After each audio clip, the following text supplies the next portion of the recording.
নিকৃষ্ট কাফের বেঈমান যখন ছিল, জাহিলি সমাজ ছিল, তখনও আমরা কোনোদিন কোনো কিতাবে জাহিলি যুগের এমন কোন ঘটনা শুনি নাই যে দিনের আলোতে পাথর মাইরা এইভাবে একজন মানুষকে দিনের দুপুরে এইভাবে মেরে ফেলে।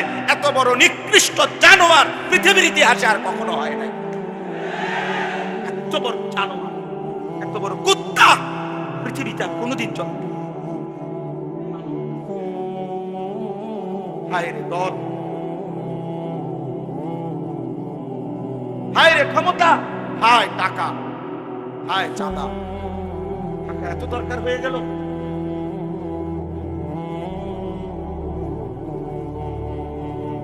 সারা পৃথিবী দেখছে, অবাক হয়ে গেছে। একটা মানুষ, দাড়িওয়ালা একটা যুবক, চলচ্চিত্র মানুষটাকে মানুষের সামনে দিনের ঘুরে পাথর মেরে মেরে মেরে ফেলছে।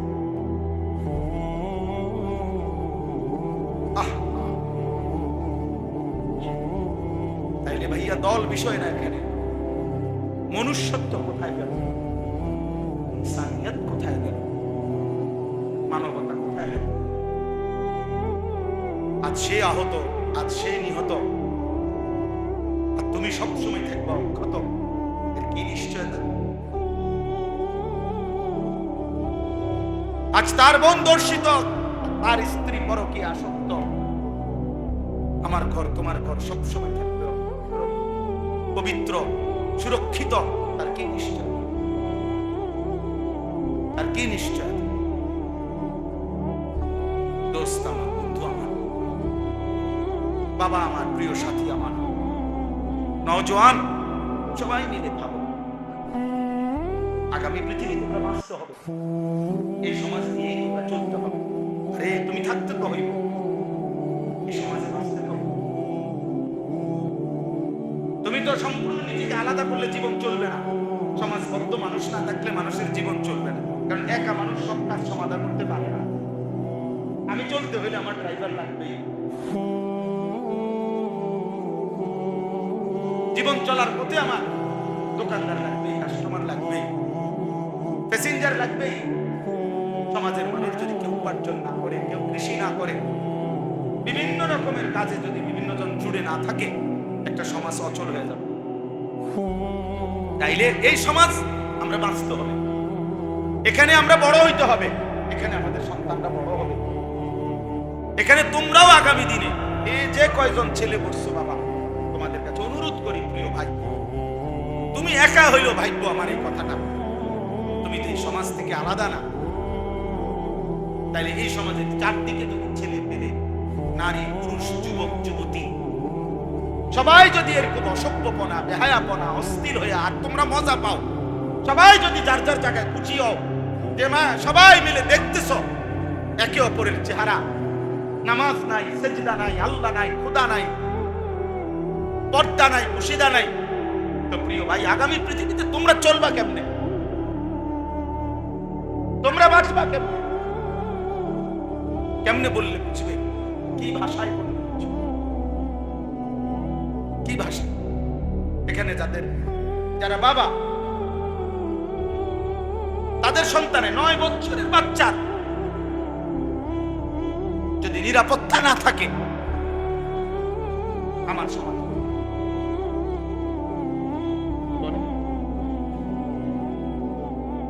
9 বছরের বাচ্চা যদি নিরাপত্তা না থাকে, তাকে যদি এত বড় জুলুমের শিকার হইতে হয়, আমার সমাজ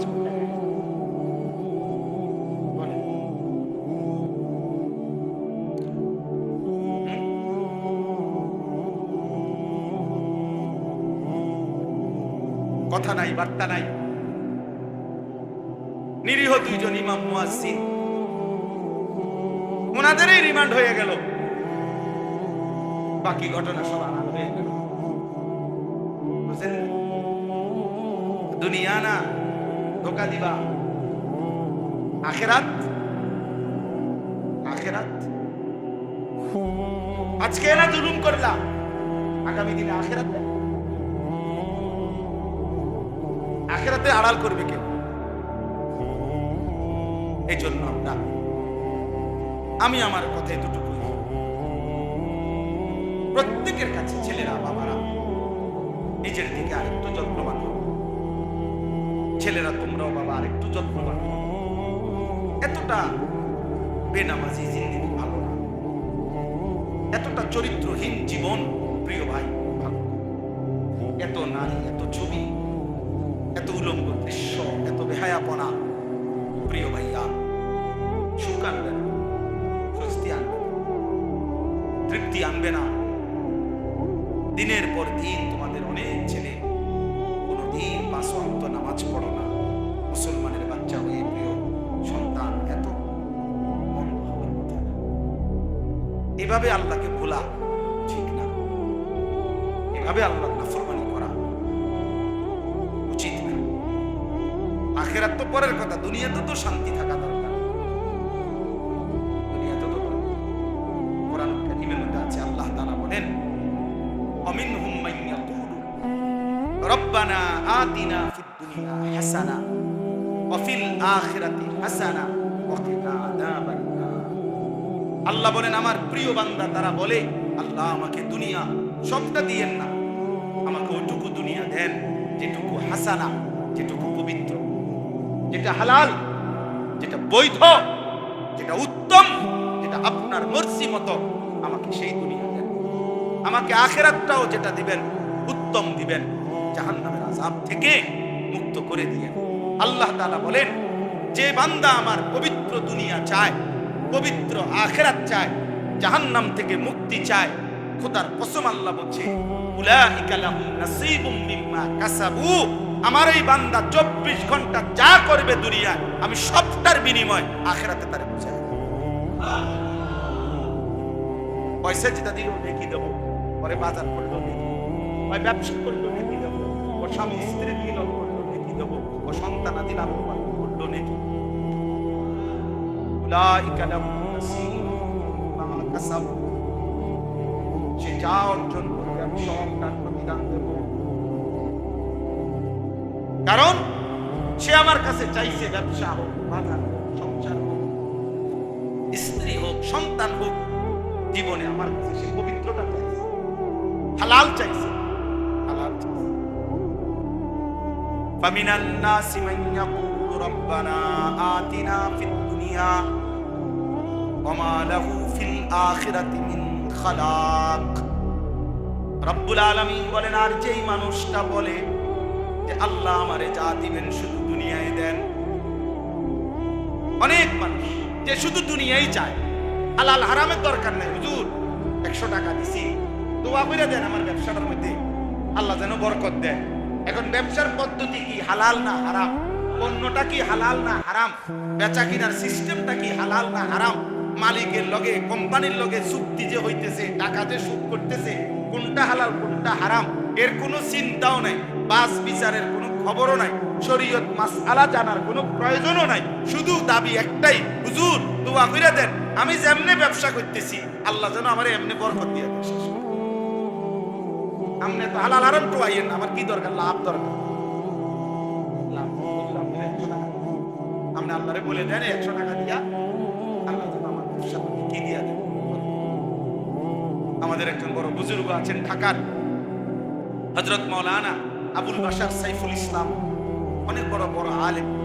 হুজুর একদিন বলছিলেন যে শোনেন, যে পরিমাণ ব্যবসায়ী হুজুরদের কাছে তাবিজের জন্য যায়, ব্যবসায়ীরা হুজুর এমন কোন কাগজ, এমন কিছু লেখা টাকা লিখে দেন লাল কালি দিয়া, যেটা দোকানের মধ্যে ঝুলাইয়া রাখবে যাতে করে কাস্টমার আইয়ে বরকত হয় ব্যবসা। এরকম বহু দোকানে দেখবেন চারিদিকে কাগজ ঝুলানো, লেখা বিভিন্ন রকমের কাগজ, তাবিজ। তাবিজের জন্য, ব্যবসার বরকতের জন্য যে পরিমাণ হুজুরের কাছে গেছে, আলেমের কাছে, তার 100 ভাগের 1000 ভাগের 1 ভাগও একটা শরীয়তের মাসআলা যে এটা হালাল না হারাম, এই পদ্ধতিটা আমার এটা জানার জন্য 1000 ভাগের 1 ভাগ। বুঝেন নাই কথা? কোম্পানি বলে দিছে টার্গেট পুরো করতে পারলে 3 দিনের Cox's Bazar tour, target fill up করে দিছে কক্সবাজার। আমার একদিন একজন বিষয় তো দোয়া কক্সবাজার কোম্পানি থেকে তাই দিছে এক লগে নি হুজুর এক লগে আমি তো কি দোয়াটা কি করতাম তো কক্সবাজার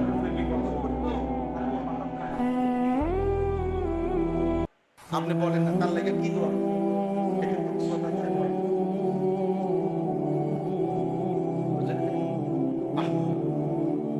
মানে হালাল না হারাম এত কিছু দরকার আমার দুনিয়া দরকার আমার দুনিয়া দরকার রব্বানা আতিনা ফিদ দুনিয়া আল্লাহ দুনিয়াই দেন আর কিছু দেন ওমা লাহু ফিল আখিরাতি মিন খালাক রব্বুল আলামিন বলে বান্দা মনে রেখো এমন নাফরমান দুনিয়া তো কিছু মিলবেই বান্দা যাই পাওয়ার কিছু দুনিয়া তো পাবাই তবে শুধু মনে রেখো ওমা লাহু ফিল আখিরাতি মিন খালাক আখিরাতে কিন্তু কোনো অংশ থাকবে না আখিরাত কিন্তু কিছুই মিলবে না দুনিয়া তো আমি আল্লাহ তোমাকে দেব না কেন তুমি চাইছো তোমারে দেবই দুনিয়া আমি আল্লাহ তো না চাইলেও দুনিয়া দেই কাফেরকে দুনিয়া দেই বেঈমানকে দিয়েছি মুশরিককে দিয়েছি নাস্তিক মুরতাদ আমি আল্লাহকেই চিনে না আল্লাহকেই মানে না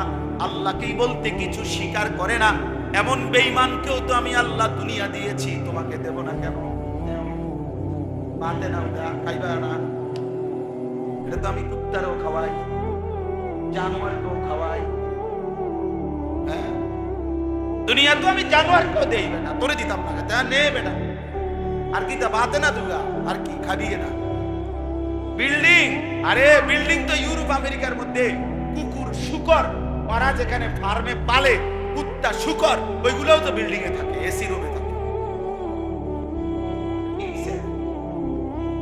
এটা হইছে কি বেটা এসি গাড়ি এটা তো জানোয়ারও চলে ইউরোপের মধ্যে আমার একজন পরিচিত আমারে বলছে জাপানে থাকে যে হুজুর আপনারা তো এসব প্রাইভেট কারে আমরা জাপানে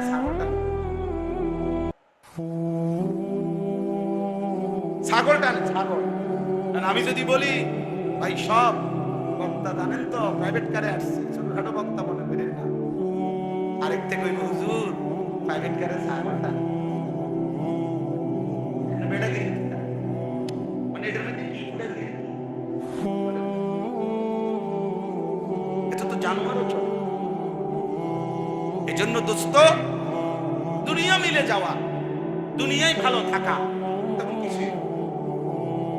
তেমন কিছুই না বরং মূল বিষয় হলো আল্লাহকে প্রাধান্য দেওয়া আখিরাতকে প্রাধান্য দেওয়া প্রয়োজনে পুরা দুনিয়া ছেড়ে দিলাম প্রয়োজনে সব ছেড়ে দিলাম আল্লাহকে নিলাম আল্লাহ সন্তুষ্টি চাইলাম আখিরাত চাইলাম খোদার কসম নবী বলছে ওই ব্যক্তি লাভের ব্যবসা করছে যে দুনিয়া ছেড়ে দিছে আল্লাহকে গ্রহণ করছে চলেন এবার এই তর্জমা শুনেন তাহলে কথা শেষ এখানে যে আয়াত আমি পড়ছি সূরা বাকারার কোরআনুল কারীমের ২য় নম্বর সূরা ২য় নম্বর পারা সূরা বাকারা এই সূরার ২০৭ ২০৮ এই দুইটা আয়াত এবারে শেষ তরজমাটা শুনেন অল্প একটু রাসূলুল্লাহ সাল্লাল্লাহু আলাইহি সাল্লামের একজন সাহাবী সুহাইব ওনার নাম ছিল সুহাইব রুমি মানে রোম দেশের মানুষ ছিলেন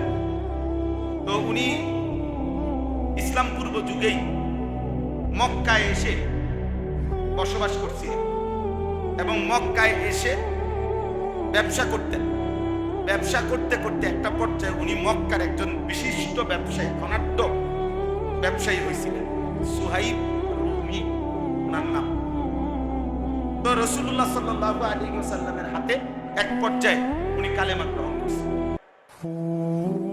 নবীজি সাল্লাল্লাহু আলাইহি সাল্লাম যখন মক্কা থেকে হিজরত করে মদিনায় গেছেন তো আরো অন্যান্য সাহাবীরাও ধীরে ধীরে আগে পিছে কেউ আগে কেউ পরে ওনারাও ধীরে ধীরে মদিনায় হিজরত করে করে রাসূলুল্লাহ সাল্লাল্লাহু আলাইহি সাল্লামের কাছে চলে গেছেন তো নবীজি সাল্লাল্লাহু আলাইহি সাল্লাম যাওয়ার পরে কিছুদিন পরে যারা গেছে নবীজির কাছে মদিনায় মক্কা ছেড়ে এর মধ্যে উনি একজন এই সুহাইব রুমি অর্থাৎ উনিও হিজরত করে মদিনায় গেছেন নবীজির হিজরতের পরে, মানে নবীজি তখন চলে গেছে মদিনা, এর পরে গেছে।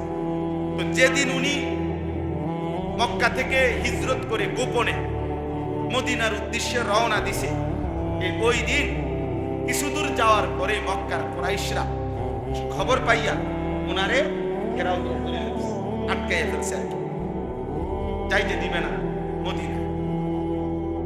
এই তখন তাফসীরের মধ্যে আছে, আমি এই আয়াতের জন্য কইতেছি একটু কথা।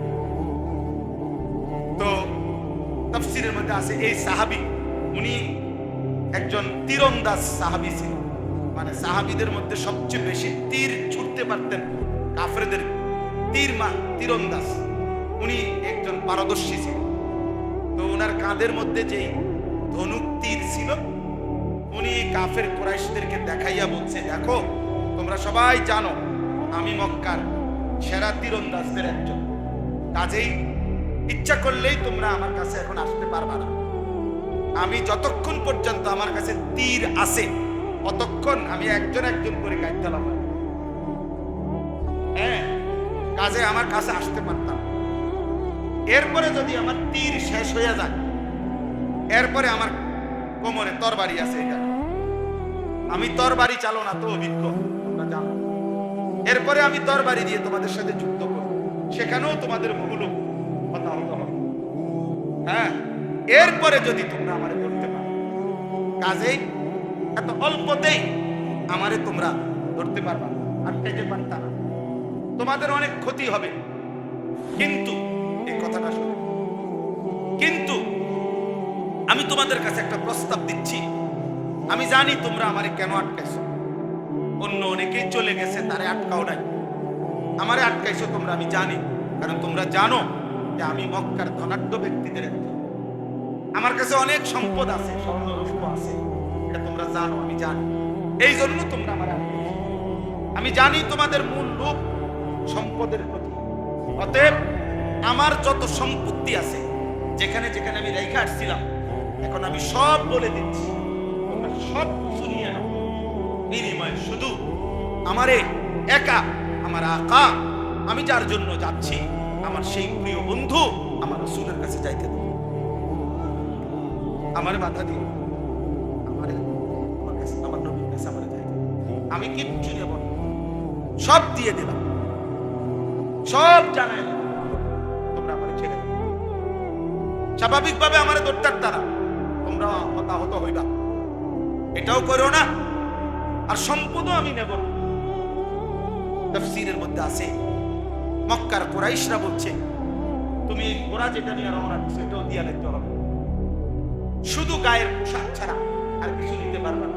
উনি বলছে ঠিক আছে, আমি শুধু আমার গায়ের পোশাক নিয়ে রওনা দিলাম, আর সব সম্পত্তির কথা একবারে দাগে দাগে বলে দিলাম, তোমরা সব নিয়ে নাও, আমি আমার এই এক কাপড়ে আমার রাসূলের কাছে আমি চাইতে চাই, তবু আমারে বাধা দিও। মক্কার বেঈমান কুরাইশরা সমস্ত সম্পত্তি নিয়ে ওনারে ছেড়ে দিয়েছে।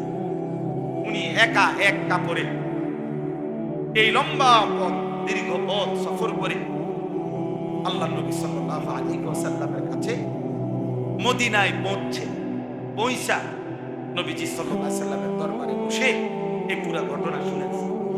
ইয়া রাসূলুল্লাহ, আমি কেমনে আসছি শুনেন, আমারে তারা বাধা দিছিল, আমি তাদেরকে এই বলে আমার সারা জীবনের অর্জিত সমস্ত স্বর্ণ রৌপ্য গহনা সম্পদ সব দিয়া, এমনকি বাহনের ঘোড়াটা পর্যন্ত দিয়ে এই এক কাপড়ে, ইয়া রাসূলুল্লাহ আমি আপনার কাছে এসেছি। খোদার কসম, তাফসীরে আছে আল্লাহর নবী তখন চিৎকার দিয়ে আওয়াজ করে খুশিতে আল্লাহর নবী বলছেন, রাবিহাল বাই, রাবিহাল বাই, সুহাইব তোমার ব্যবসা বড় লাভবান হয়েছে, তোমার ব্যবসা বড় লাভবান হয়েছে। রাবিহা, সামান্য দুনিয়া ছেড়ে দিছে আল্লাহর ভালোবাসায়, আল্লাহর সন্তুষ্টির জন্য, রাসূলের সন্তুষ্টির জন্য সব কুরবানি করেছ, তুমি লাভবান। এর তখন ঠিক ওই সময় আল্লাহ তাআলা জিবরাইলকে পাঠিয়ে এই সাহাবীর প্রশংসায় কোরআন কারীমের এই আয়াত, ওয়া মিনান নাসি মান ইয়াশরি নাফসাহু আল্লাহ বলে, বন্ধু আপনার সাহাবীদের মধ্যে কিছু সাহাবী এমন যারা তাদের পুরা জীবনটাকে বিক্রি করে ফেলেছে ইবতিগা মারদাতিল্লাহ, আল্লাহ রাব্বুল আলামিনের সন্তুষ্টির তালাশে, রব্বুল আলামিনের সন্তুষ্টির তালাশে পুরা জীবন দিয়ে দিছে, পুরা জানমাল সব বিলীন করে দিয়েছে, বিনিময়ে আল্লাহকে চেয়েছে, আখিরাতকে চেয়েছে। আল্লাহ বলেন, ওয়াল্লাহু রাউফুম বিল ইবাদ, এমন বান্দার ব্যাপারে নিশ্চয়ই আল্লাহ বড় বেশি দয়াবান, আল্লাহ তাকে উপযুক্ত পুরস্কার দিয়ে ভরপুর করে দেবে। আপনি ঘাবড়েন, ওরে বলে দেন আমি আল্লাহ ওরে সন্তুষ্ট করব। কোরআন শরীফে আছে হযরত আবু বকর সিদ্দিক রাদিয়াল্লাহু তাআলা আনহু জীবনের সব কিছু আল্লাহর জন্য বিলায় দিয়েছিলেন। তো নবীজিকে আল্লাহ তাআলা কোরআনের আয়াত নাযিল করে নবীজিকে আল্লাহ শুনাইছিলেন। লম্বা সূরার মধ্যে আছে লাস্টে ওয়ালা সাউফা ইয়ারদা, আল্লাহ নবীজিকে বলছে, বন্ধু আপনার সাহাবী আবু বকরকে বললেন আপনি তারে খুশি করার দরকার নাই, আমি আল্লাহ নিজে হাসরের ময়দানে আপনার আবু বকরকে আমি খুশি করে দেব। ওয়ালা সাউফা ইয়ারদা ওয়াল লাইলি ইযা ইয়াগশা, এই সূরার শেষে আমি তাকে খুশি করে দেব। তো আল্লাহ তাআলা এখানেও বললেন, বন্ধু আমি বললাম আমার সন্তুষ্টির জন্য আপনার এই সাহাবী নিজের সব দিয়ে দিয়েছে, তার পুরা জীবন বিক্রি করে দিয়েছে, বিনিময়ে আমি আল্লাহকে গ্রহণ করেছি। এই জন্য দোস্ত, এই জন্য প্রিয় ভাই, আমি কিংবা তুমি, জওয়ান কিংবা বুড়ো, আমাদের প্রত্যেকের জীবন মূলত আল্লাহর জন্য, আখিরাতের জন্য। আমরা যদি আল্লাহকেই না পেলাম, নামাজই না পেলাম, এই কপাল যদি সেজদাই না দিল, আল্লাহকেই না চিনল, তো ওই কপাল মন্দ কপাল, লানত ওই কপালের উপর, থুতু মারি ওই কপালের উপর। ছেলেরা মনে রাখিস, তোদের ওই কপালে আমি থুতু মারি, যে কপাল আল্লাহকে সেজদা দেয় না, নাফরমান। তোর ওই কপালে থু থু, তোর কপালে থু থুতু মারলাম তোর কপালে।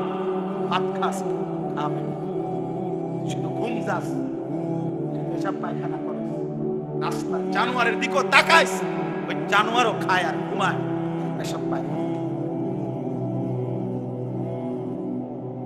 যা ভাতে খা, অসুবিধা নেই, খাবে আর কি। এই তো দুনিয়া, এই তো দুনিয়া। আল্লাহকেই ভুলে গেলাম, সেজদাকেই ভুলে গেলাম, নামাজকেই ভুলে গেলাম, মালিককেই ভুলে গেলাম। জীবনে চিনলা কি আর শিখলা কি, বুঝলাই? এই আকল, এই দিমাগ, এই চোখ, এই কান, এই দিল, এটা দিয়ে আর মানুষের নাম কি? যে দিল আল্লাহ চিনে না, যে কান আল্লাহর কথা শুনে না, যে কপাল আল্লাহকে সেজদা দেয় না, যে চোখ আল্লাহর কুদরত দেখে না, খোদার কসম এই কোরআন আল্লাহ তাকে বলছে উলাইকা কাল আনআম, ওইটা জানোয়ার, জানোয়ার, জানোয়ার, জানোয়ার, জানোয়ার।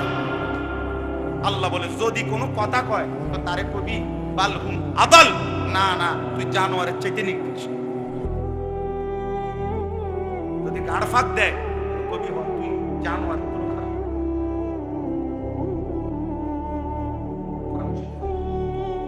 আল্লাহ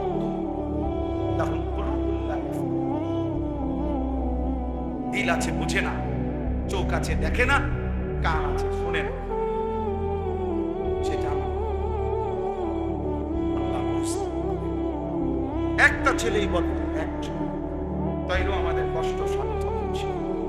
একজনই বলতো, বড় মজমা দিয়া করবা, বৃষ্টি না হইলে আরো বড় মাহফিল হইতো, আরো বড় মাহফিল হইলে আরো বেশি ফুট বেচা, আরো সব কুড়ি বালা বেচা, আরো বড় মাহফিল হইলে খেলনা, বাঁশি, প্যাম্প, এগুলো আরো বেশি বেচা কেনা হতো।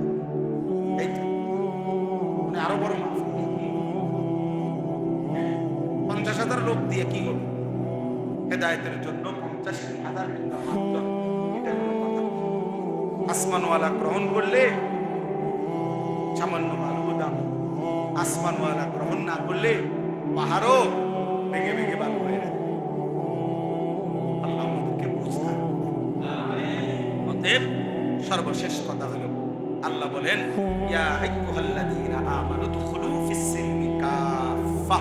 হে মুমিন, হে ঈমানদার, আমি আল্লাহ তোমাকে বলছি, আমার ঈমানদার বান্দা, পুরি ইসলামের মধ্যে শান্তি, কামিয়াবি, ইজ্জত, মর্যাদা, সম্মান ইসলামের মধ্যে, আল্লাহকে মানার মধ্যে।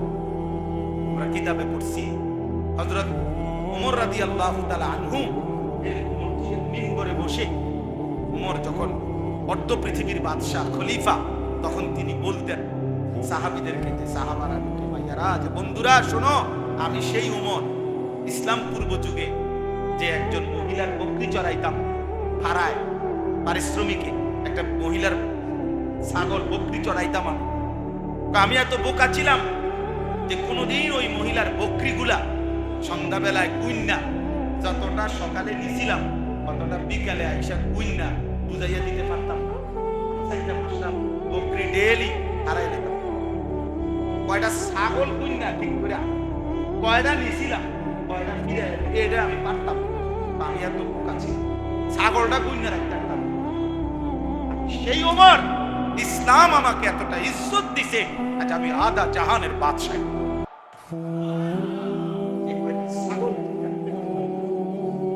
অর্থ পৃথিবী, তিনি বলছেন ইসলাম আমাকে দামি বানাইছে, রাসূলের অনুসরণ আমাকে দামি বানাইছে, নয়তো আমি সেই মক্কার মহিলা বকরি চড়ানো না খালি অখ্যাতই থাকতাম। আজ ইসলাম আল্লাহর দ্বীন আমাকে দামি বানাইছে, এজন্য আল্লাহ বলছে পুরা ইসলামে আল্লাহকে দ্বীন মানো। এজন্য ছেলেরা নামাজ পড়ো, ছেলেরা আখলাক সুন্দর করো, বাবারা হালাল উপার্জন করেন, হারাম রোজগার করেন, বুড়া মিয়ারা শেষ বয়স বিড়ি, সিগারেট, সাদওয়ানের কপ আর বন্স বিড়িতে শেষ করেন না, আল্লাহর জিকিরে শেষ করেন, আল্লাহকে ডেকে শেষ করেন। ওয়ালা তাত্তাবিউ খুতুওয়াতিশ শাইতান।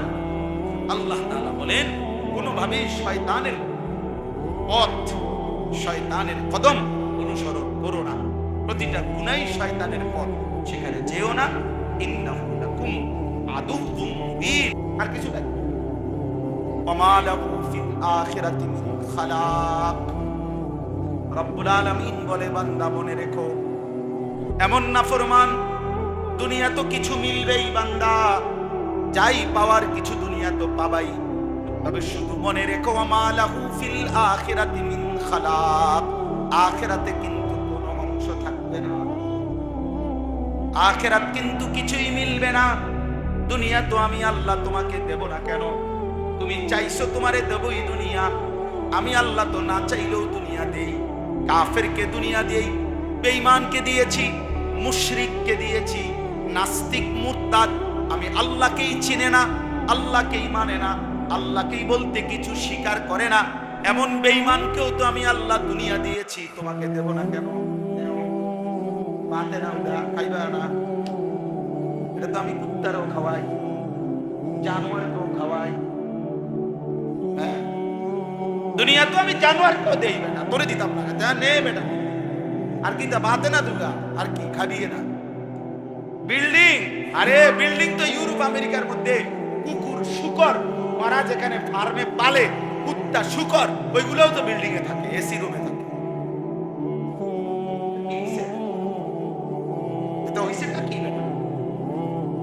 এসি গাড়ি, এটা তো জানোয়ারও চলে ইউরোপের মধ্যে। আমার একজন পরিচিত আমারে বলছে, জাপানে থাকে, যে হুজুর আপনার এইসব প্রাইভেট কারে আমরা জাপানে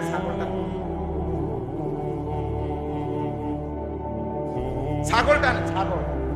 আমি যদি বলি ভাই সব বক্তা জানেন তো প্রাইভেট কারে আসছে, ছোটখাটো বক্তা মনে করে, আরেকতে কইব হুজুর প্রাইভেট কারে ছাগলটা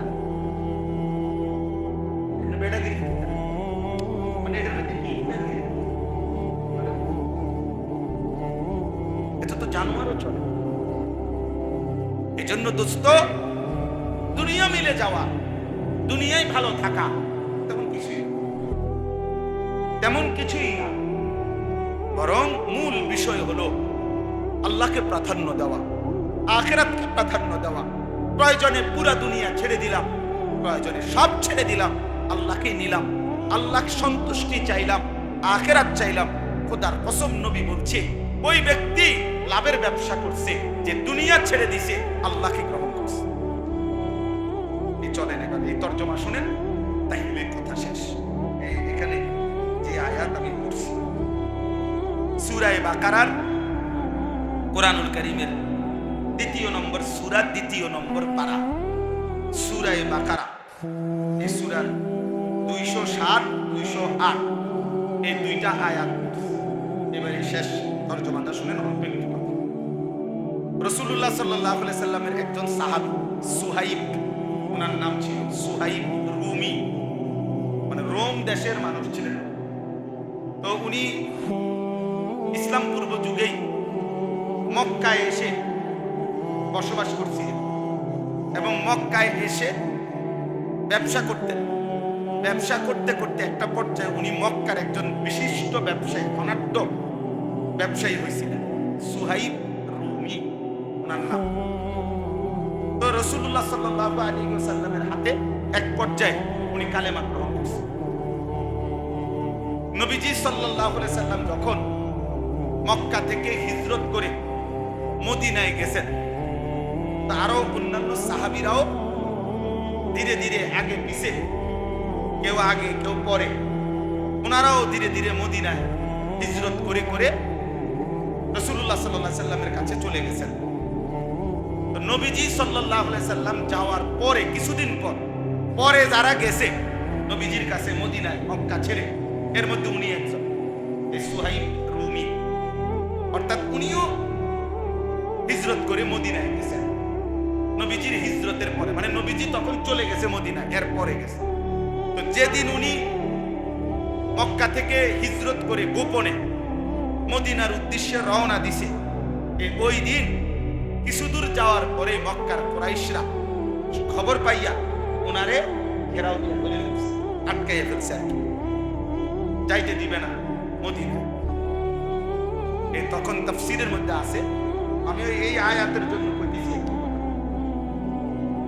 তো তাফসীরের মধ্যে আছে এই সাহাবী উনি একজন তীরন্দাজ সাহাবী ছিলেন, মানে সাহাবীদের মধ্যে সবচেয়ে বেশি তীর ছুটতে পারতেন, কাফেরদের তীরন্দাজ উনি একজন পারদর্শী ছিলেন। তো ওনার কাঁধের মধ্যে যেই ধনুক তীর ছিল, উনি কাফের কুরাইশদেরকে দেখাইয়া বলছে, দেখো তোমরা সবাই জানো আমি মক্কার সেরা তীরন্দাজদের একজন, কাজেই ইচ্ছা করলেই তোমরা আমার কাছে এখন আসতে পারবা না। আমি যতক্ষণ পর্যন্ত আমার কাছে তীর আছে ততক্ষণ আমি একজন একজন করে কাটতে লাগবো। হ্যাঁ, কাজে আমার কাছে আসতে পারতাম। এরপরে যদি আমার তীর শেষ হয়ে যায়, এরপরে আমার কোমরে তরবারি আছে, দেখো আমি তরবারি চালনা তো অভিজ্ঞ, এরপরে আমি তরবারি দিয়ে তোমাদের সাথে যুদ্ধ করব, সেখানেও তোমাদের বহুলোক হতাহত হবে। হ্যাঁ, এরপরে যদি তোমরা আমারে ধরতে পারো, কাজেই এত অল্পতেই আমারে তোমরা ধরতে পারবা, আটকাইতে পারতা না, তোমাদের অনেক ক্ষতি হবে। কিন্তু এই কথাটা শুনে, কিন্তু আমি তোমাদের কাছে একটা প্রস্তাব দিচ্ছি, আমি জানি তোমরা আমারে কেন আটকাইছো, অন্য অনেকেই চলে গেছে তারে আটকাও নাই, আমারে আটকাইছো তোমরা, আমি জানি, কারণ তোমরা জানো যে আমি মক্কার ধনাঢ্য ব্যক্তিদের একজন, আমার কাছে অনেক সম্পদ আছে, স্বর্ণ রৌপ্য আছে, এটা তোমরা জানো, আমি জানি, এই জন্য তোমরা আমার আটকাইছো। আমি জানি তোমাদের মূল লোক সম্পদের প্রতি, অতএব আমার যত সম্পত্তি আছে যেখানে যেখানে আমি রেখে আসছিলাম, এখন আমি সব বলে দিচ্ছি, তোমরা সব কিছু নিয়ে নাও, বিনিময়ে শুধু আমারে একা আমার আকা, আমি যার জন্য যাচ্ছি, আমার সেই প্রিয় বন্ধু আমার রাসূলের কাছে যাইতে দাও, আমারে বাধা দিও, আমার নবীর কাছে আমারে যাইতে, আমি কিচ্ছু নেব না, সব দিয়ে দিলাম, সব জানাই দিলাম, তোমরা আমারে ছেড়ে দাও।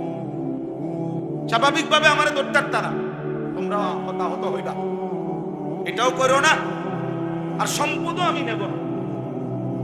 তাফসীরের মধ্যে আছে মক্কার কুরাইশরা বলছে, তুমি ঘোড়া যেটা নিয়ে রওনা দিচ্ছ এটাও দিয়া দিতে হবে, শুধু গায়ের পোশাক ছাড়া আর কিছু নিতে পারবা না। উনি বলছে ঠিক আছে, আমি শুধু আমার গায়ের পোশাক নিয়ে রওনা দিলাম, আর সব সম্পত্তির কথা একবারে দাগে দাগে বলে দিলাম, তোমরা সব নিয়ে নাও, আমি আমার এই এক কাপড়ে আমার রাসূলের কাছে আমি যাইতে চাই, তবু আমারে বাধা দিও। মক্কার বেঈমান কুরাইশরা সমস্ত সম্পত্তি নিয়ে ওনারে ছেড়ে দিয়েছে। উনি একা এক কাপড়ে এই লম্বা পথ, দীর্ঘ পথ সফর করে আল্লাহ নবী সাল্লাল্লাহু আলাইহি ওয়াসাল্লামের কাছে মদিনায় পৌঁছা নবীজি সাল্লাল্লাহু আলাইহি ওয়াসাল্লামের দরবারে বসে এই পুরো ঘটনা শুনেছে। ইয়া রাসূলুল্লাহ, আমি কেমনে আসছি শুনেন, আমারে তারা বাধা দিছিল, আমি তাদেরকে এই বলে আমার সারা জীবনের অর্জিত সমস্ত স্বর্ণ রৌপ্য গহনা সম্পদ সব দিয়া, এমনকি বাহনের ঘোড়াটা পর্যন্ত দিয়ে এই এক কাপড়ে, ইয়া রাসূলুল্লাহ আমি আপনার কাছে এসেছি। খোদার কসম, তাফসীরে আছে আল্লাহর নবী তখন চিৎকার দিয়ে আওয়াজ করে খুশিতে আল্লাহর নবী বলছেন, রাবিহাল বাইত, রাবিহাল বাইত, সুহাইব তোমার ব্যবসা বড় লাভবান হয়েছে, তোমার ব্যবসা বড় লাভবান হয়েছে। ব্যবসা রাবিহা, সামান্য দুনিয়া ছেড়ে দিছ আল্লাহর ভালোবাসায়, আল্লাহর সন্তুষ্টির জন্য, রাসূলের সন্তুষ্টির জন্য সব কুরবানি করেছ, তুমি লাভবান। এর তখন ঠিক ওই সময় আল্লাহ তাআলা জিবরাইলকে পাঠিয়ে এই সাহাবীর প্রশংসায় কোরআনুল কারীমের এই আয়াত, ওয়া মিনান নাসি মান ইয়াশরি নাফসাহু, আল্লাহ বলে বন্ধু আপনার সাহাবীদের মধ্যে কিছু সাহাবী এমন যারা তাদের পুরা জীবনটাকে বিক্রি করে ফেলেছে ইবতিগা মারদাতিল্লাহ, আল্লাহ রাব্বুল আলামিনের সন্তুষ্টির তালাশে, রব্বুল আলামিনের সন্তুষ্টির তালাশে পুরা জীবন দিয়ে দিয়েছে, পুরা জানমাল সব বিলীন করে দিয়েছে, বিনিময়ে আল্লাহকেই চেয়েছে, আখিরাতকেই চেয়েছে। আল্লাহ বলেন ওয়াল্লাহু রাউফুম বিল ইবাদ, এমন বান্দার ব্যাপারে নিশ্চয়ই আল্লাহ বড় বেশি দয়াবান, আল্লাহ তাকে উপযুক্ত পুরস্কার দিয়ে ভরপুর করে দেবে। আপনি ঘাবড়েন, ওরে বলে দেন আমি আল্লাহ ওরে সন্তুষ্ট করব। কোরআন শরীফে আছে হযরত আবু বকর সিদ্দিক রাদিয়াল্লাহু তাআলা আনহু জীবনের সব কিছু আল্লাহর জন্য বিলায় দিয়েছিলেন। তো নবীজিকে আল্লাহ তাআলা কোরআনের আয়াত নাযিল করে নবীজিকে আল্লাহ শুনাইছিলেন। লম্বা সূরার মধ্যে আছে লাস্টে ওয়ালা সাউফা ইয়ারদা, আল্লাহ নবীজিকে বলছে বন্ধু আপনার সাহাবী আবু বকরকে বললেন আপনি তারে খুশি করার দরকার নাই, আমি আল্লাহ নিজে হাসরের ময়দানে আপনার আবু বকরকে আমি খুশি করে দেব। ওয়ালা সাউফা ইয়ারদা ওয়াল লাইলি ইযা ইয়াগশা, এই সূরার শেষে আমি তাকে খুশি করে দেব। তো আল্লাহ তাআলা এখানেও বললেন আমি বললাম আমার সন্তুষ্টির জন্য আপনার এই সাহাবী নিজের সব দিয়ে দিয়েছে, তার পুরো জীবন বিক্রি করে দিয়েছে, বিনিময়ে আমি আল্লাহকে গ্রহণ করছি। এজন্য দোস্ত, এজন্য প্রিয় ভাই, আমি কিংবা তুমি, জওয়ান কিংবা বুড়ো, আমাদের প্রত্যেকের জীবন মূলত আল্লাহর জন্য, আখিরাতের জন্য। আমরা যদি আল্লাহকেই না পেলাম, নামাজই না পেলাম, এই কপাল যদি সেজদাই না দিল, আল্লাহকেই না চিনল, তো ওই কপাল মন্দ কপাল, লানত ওই কপালের উপর, থুতু মারি ওই কপালের উপর। ছেলেরা মনে রাখিস, তোদের ওই কপালে আমি থুতু মারি, যে কপাল আল্লাহকে সেজদা দেয় না, নাফরমান, তোর ওই কপালে থু থু, তোর কপালে থু থুতু মারলাম তোর কপালে। ভাত খাস না, শুধু ঘুম যাস, পেশাব পায়খানা কর, রাস্তার জানোয়ারের দিকেও তাকাইস, ওই জানোয়ারও খায় আর ঘুমায়, পেশাব পায়খানা। যা ভাতে খাবো, অসুবিধা নেই, খাওয়াবে আর কি। এই তো দুনিয়া, এই তো দুনিয়া। আল্লাহকে ভুলে গেলাম, সেজদাকে ভুলে গেলাম, নামাজকে ভুলে গেলাম, মালিককে ভুলে গেলাম। জীবনে চিল্লা কি আর চিল্লা কি বুঝলাই?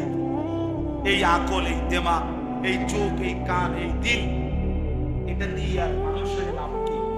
যে দিল আল্লাহ চিনে না, যে কান আল্লাহর কথা শুনে না, যে কপাল আল্লাহকে সেজদা দেয় না, যে চোখ আল্লাহর কুদরত দেখে না, খোদার কসম এই কোরআন আল্লাহ তাকে বলছে উলাইকা কাল আনআম, ওইটা জানোয়ার, জানোয়ার, জানোয়ার, জানোয়ার, জানোয়ার। আল্লাহ বলে যদি কোনো কথা কয় তো তারে কবি বালহুম আদাল, না না তুই জানোয়ারের চাইতে নিকৃষ্ট। যদি গাড় ফাঁক দেয় তো কবি হয় তুই জানোয়ার।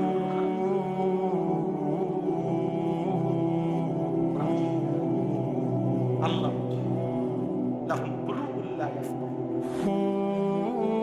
দিল আছে বুঝে না, চোখ আছে দেখে না, কান আছে শুনে না, সেটা আল্লাহ বুঝতে।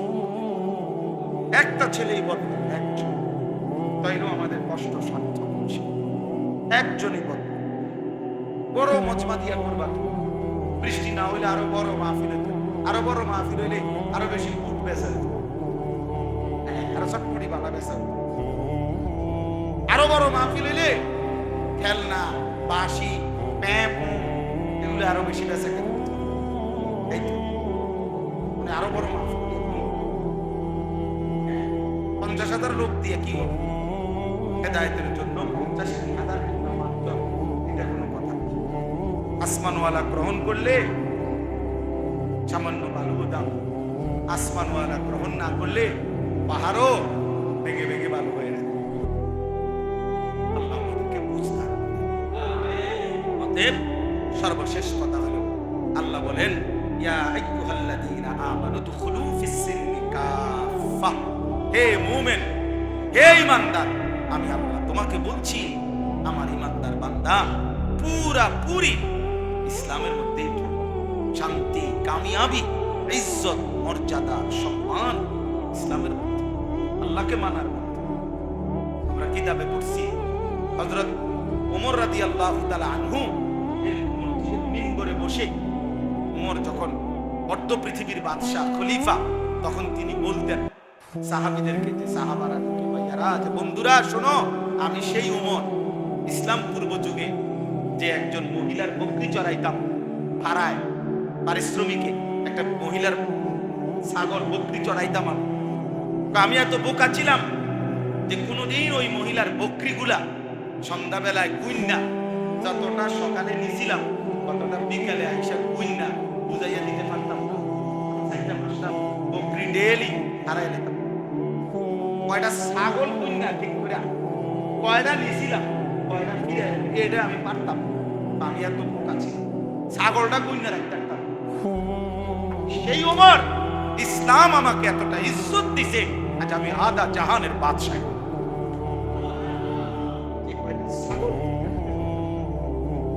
অর্থ পৃথিবী, তিনি বলছেন ইসলাম আমাকে দামি বানাইছে, রাসূলের অনুসরণ আমাকে দামি বানাইছে, নয়তো আমি সেই মক্কার মহিলার বকরি চড়ানো না খাই অখ্যাতই থাকতাম। ইসলাম আমাকে দামি বানাইছে, আল্লাহর দ্বীন আমাকে দামি বানাইছে। এজন্য আল্লাহ বলছে পুরা ইসলামে আল্লাহকে দ্বীন মান।